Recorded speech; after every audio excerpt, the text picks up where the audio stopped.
Bapak Ibu, para kadang kinasih, simbah-simbah lan adik-adik, para rama, suster, bruder berkah dalem Gusti, sugeng rawuh wonten ing PDSK channel menika.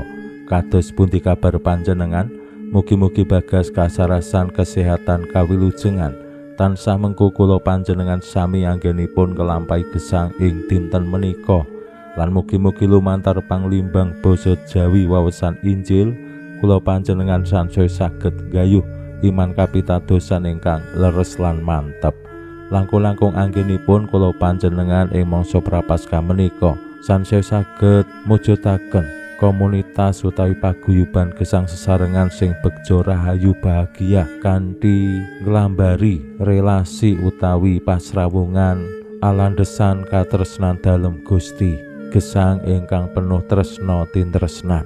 Awit sedaya pranatan utawi dawuh dalem Gusti ingkang sampun kawartosaken lumantar kitab Taurat utawi para nabi lan dipun lajengaken kitab Injil lan para rasul menika kenthosya kados pundi kula panjenengan tresnani Allah lan tresnani sesami.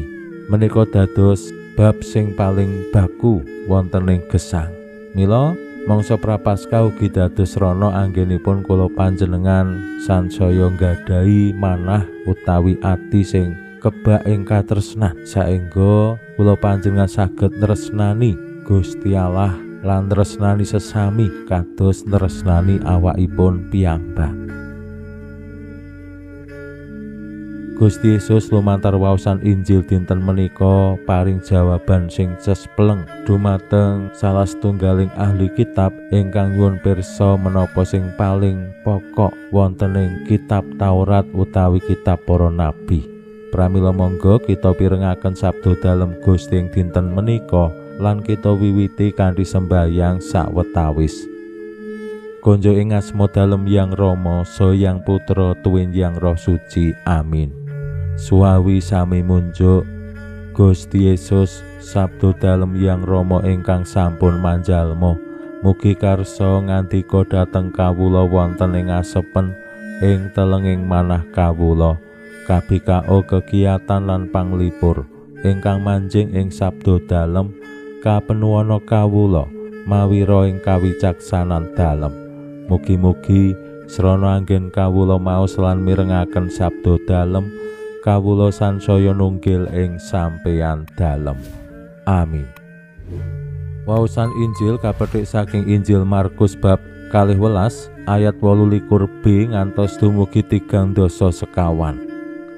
Nalika samono ana ahli kitab sing maju lan nyuwun priksa marang Gusti Yesus, pundi angger ingkang ageng piyambak? Gusti Yesus paring wangsulan. Dawuh kapisan yaiku, rungokno Israel, Gusti Allahmu iku mung sawiji, lan tresna marang Gusti Allahmu kanthi gumolonging atimu lan gumolonging budimu sarta daya kekuatanmu. Dene sing kapindho saemper karo iku mau, tresna marang pepadamu kaya marang awakmu dhewe. Ahli kitab mau matur, kasinggihan Gusti leres pangandika menika. Allah menika namung sawiji lan boten wonten tunggilipun. Dene tresna dhateng Allah kanthi gumolonging manah lan gumolonging budi sarta gumolonging daya kekiyatan, menapa malih tresna dhateng sesami kados dhateng badanipun piyambak. Menika saestu langkung aos tinimbang kalian kurban besmi utawi kurban pragat.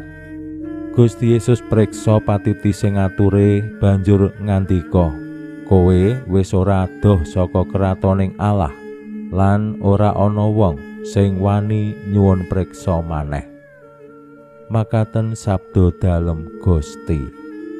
Suawi sami munjuk Gusti, kawula munjuk sembah nuwun karana sabda dalem sabda dalem dadosa obor ingkang madangi margining gesang kawula. Katuntuna kawula sageta sabda dalem menika numusi manah ngantos tansah ngrembaka kangge nggayuh gesang ing swarga. Amin. Bapak Ibu para kadang kinasih simbah-simbah lan adik-adik, lumantar waosan Injil dinten menika Gusti Yesus ngersakake ahli kitab lan temtu kemawon para murid dalem lan tiyang kathah sarta kula panjenengan kados pundi tresna dumateng Allah kanthi gumolonging ati, gumolonging budi lan daya kekuatan sarta tresna dhateng sesami. Menika kalih perkawis ingkang boten saged kapisahake. Tresnani Allah kanthi gumolonging ati, budi lan daya kekuatan menika ya kudu padha saemper kalih tresna dumateng sesami, ya kanthi gumolonging ati, budi lan daya kekuatan. Mila bangun katresnan sing wetah estu penting anggenipun nresnani Gusti Allah. Semanten ugi katresnan dumateng sesami. Mila ing mangsa prapaskah menika dados mangsa mirunggan kangge lelimbang kados pundi katresnan kula panjenengan dumateng Allah lan dumateng sesami. Apa ya wis sakwutuing ati, sakwutuing budi lan sakwutuing kekuatan? Apa kosok baline anggone tresnani Allah ya isih ngot-ngotan kadangkala, utawi nek istilah liturgi ya mung napas yen Natal karo yen Paskah. Menika nembe netepi menapa sing dados dawuhing Allah, riyayakno dinaning Pangeran. Dereng malih wonten ing gesang padintenan kadangkala ya awake dhewe rumangsa randi wektu kanggo wawan pangandikan kalian Allah lumantar sembayang. Allah ya ben wonten swarga kono, awake dhewe emoh ngrusui merga ya awake dhewe wis sibuk nyambut gawe, sibuk ngurus omah, sibuk ngurus kepentingan utawi pepinginane dhewe. Dumateng sesami nggih kirang langkung mekaten, apa ya awake dhewe wis sakwutuing ati, sakwutuing budi lan daya kekuatan anggone tresnani sesami. Apa ya tresnani menika nembe sak kecekele, sak sempate. Padahal yang dilimbang-limbang awake dhewe sansaya egois, donyane awake dhewe sansaya individualis lan sansaya ketul anggone peduli kenal kalian sesami. Wonten ing paguyubaning umat lingkungan kemawon kadangkala awake dhewe wis ora kenal karo tangga teparo, karo umat Katolik sanese. Apa meneh arep peduli karo tanggane dhewe sing jejer omah, kadangkala awake dhewe ya wis ora tepung. Kalih generasi-generasi sing sepuh utawi sing langkung anem awake dhewe sok-sok ya wis ora kenal. Jarene simbah-simbah, tak kenal maka tak sayang. Nah menika tantangan-tantangan anggenipun bangun katresnan dumateng Allah lan dumateng sesami. Mbok menawa awake dhewe ya wis ngupadi tresna dumateng Allah lan sesami, ning wutuing ati, wutuing budi lan daya kekuatan menika sing perlu dilimbang-limbang. Apa ya wis sak wutuing ati, wis sak wutuing budi lan daya kekuatan. Jejering titah dalem Gusti, pranatan katresnan menika awake dhewe ngerti, paham, ning wonten ing perwujudan kadangkala awake dhewe ora bisa utawa ya kangelan.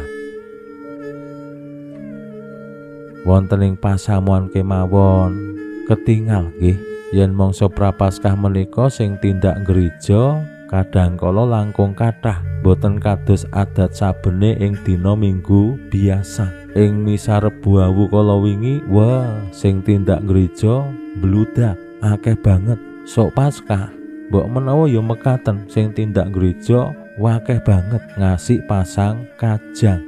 Menika contoh-contoh kados pundi anggenipun tresnani Allah kanthi netepi menapa sing dados dawuh-dawuh dalem ing sedasa dawuhing Allah menapa ing gangsal dawuhing pasaman suci. Dereng sedaya saking kula panjenengan menika setya nresnani Allah saben dinten kanthi gumolonging ati, budi lan kekuatan.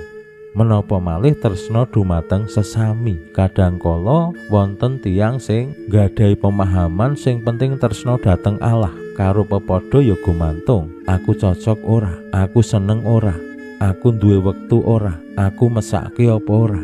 Kadangkala sih gumantung rasa pangrasane awake dhewe.